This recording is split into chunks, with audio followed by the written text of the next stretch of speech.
بسم الله الرحمن الرحيم. حدثنا أبو عثمان عن سلمان رضي الله تعالى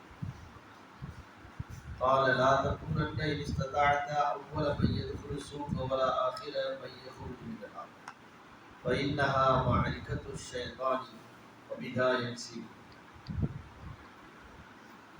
وعنده أم سلمة رضي الله تعالى عنها قال وجعل يتحدث ثم قام فقال نبي الله صلى الله عليه وسلم لأم سلمة من هذا؟ أو كما قالت هذا دحية. قال فقالت أم سلمة أي والله ما حسبته إلا إياه حتى سمعت خطبة النبي صلى الله عليه وسلم يخبر خبرنا. الحديث. Abu Usman என்ற தாபி அறிவிக்கிறார்கள், சல்மான் பாரிசி அவர்கள் கூறினார்கள், லா தகுனன்ன இன் இஸ்ததஅத அவ்வல மன் யதுகுல் சூக வல ஆகிர மன் யகுருஜு மின்ஹா. கடைத்தெருவில் முதலாவதாக நுழையக்கூடிய மனிதராக நீ இருக்க வேண்டாம். அதை போன்று அந்த கடைத்தெருவை விட்டு வெளியேறும் மனிதர்கள் கடைசியாக மனிதராகவும் இருக்க வேண்டாம். காரணம் ஃபைன்னஹா மஅரிகத்து ஷைத்தான், அது ஷைத்தான் குடியிருக்கக்கூடிய இடமாகும். வபிஹா யன்சிபு ரஐதஹு, அங்குதான் தன்னுடைய கொடியை நாட்டுகின்றான். அதற்கு அடுத்ததாக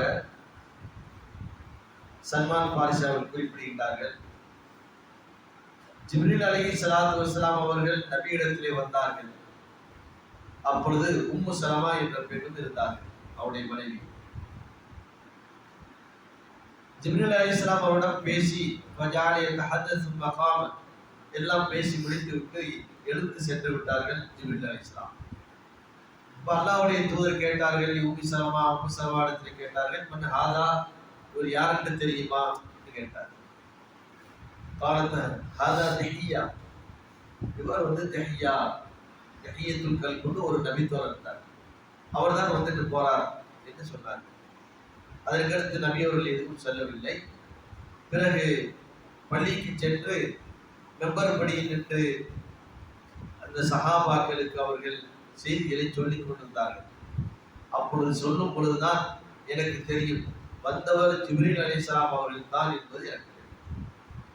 இதை உஸ்மான் என்ற ஒரு தாபி கேட்கின்றார், அபூ உஸ்மான் என்பவர் கேட்கின்றார், இந்த செய்தியை யாரிடத்தில் நீங்கள் கேட்டீர்கள் என்று கேட்கும்போது, இது உம்மு சலமா என்ற ரசூல் ஸல்லல்லாஹு அலைஹி வஸல்லம் மனைவியிடமிருந்து நான் இந்த செய்தியை கேட்டேன் என்று சல்மான் பாரிசி ரலியல்லாஹு தஆலா அவர்கள் கூறுகிறார்கள்.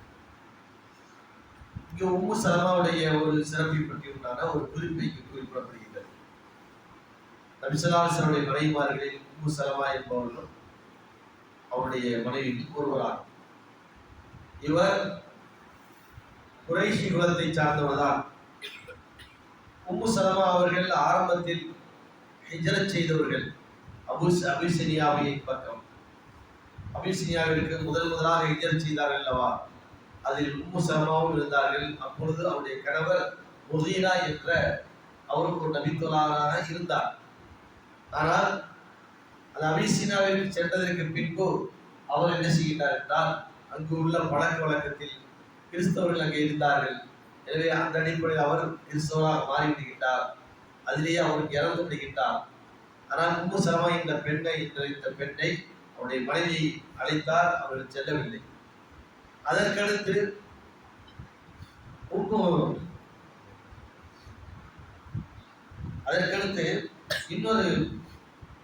இன்னொருவரை திருமணம் முடிக்கின்றார், அபூ சலமா என்பவரை.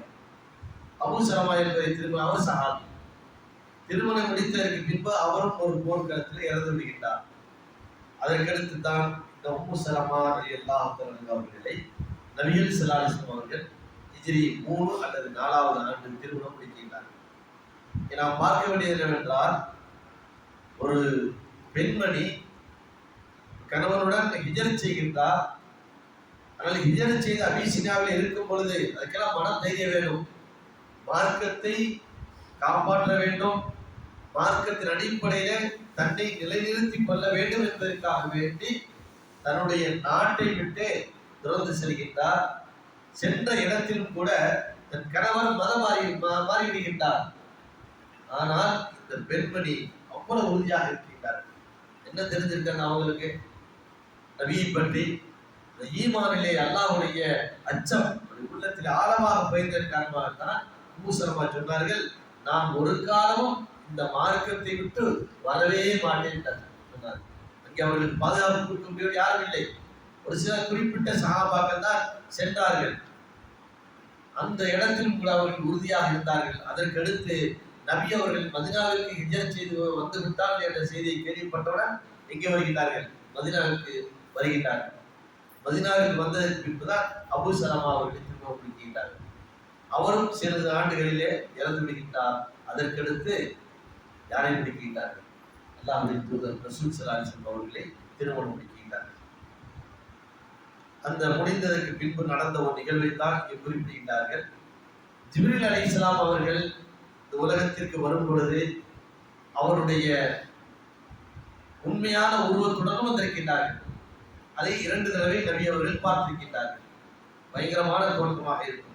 ஆரம்பமாக நபி அவர்களிடத்திலே வரும் பொழுது அந்த ஒரு பெரும் தோற்றத்தோடு வந்தார்.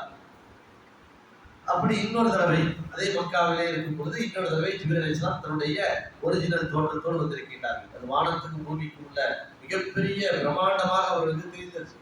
சரி, அதை போன்று மனித உருவத்திலும் வருவார்கள். புகாரில் வரக்கூடிய முதலாவது செய்தியாக வரும், முதலாவது அல்லது 2, 3வது செய்தியாக அது வரும். ஜிப்ரீல் அலைஹிஸ்ஸலாம் அவங்க என்ன செய்வாங்க?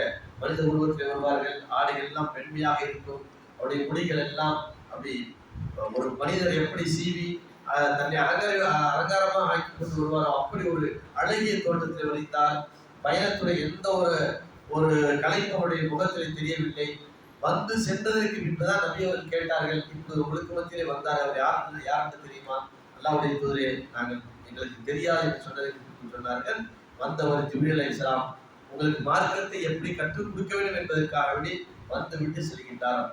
அப்படி பல தோற்றங்களில் வந்தது ஒரு நபித்தோருடைய தோட்டத்தில் வந்திருக்கிறார்கள். தஹியத்துல் கல்வி என்பது என்பவர் ஒரு சஹாபி. அந்த சஹாபியுடைய தோற்றத்தில் தான் யார் வந்தார்கள்? ஜிப்ரீல் அலைஹிஸ்ஸலாம் வந்தார்கள்.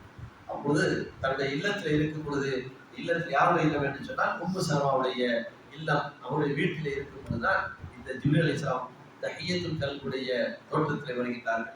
வந்தது சொல்லவில்லை. அதற்கடுத்து அவர் என்ன சொன்னார் என்ற செய்தி மக்களை அழைத்து சொல்லும் பொழுதுதான் இவர்களுக்கே தெரிகின்றது வந்தவர் யார்? ஜிப்ரீல் அலைஹிஸ்ஸலாம். ஆக இவருடைய ஈமானுக்கு ஒரு எடுத்துக்காட்டாகத்தான் இந்த ஒரு குறிப்பிட்ட ஹதீஸிலே சொல்லப்படுகின்றது. சுப்ஹானல்லாஹ்.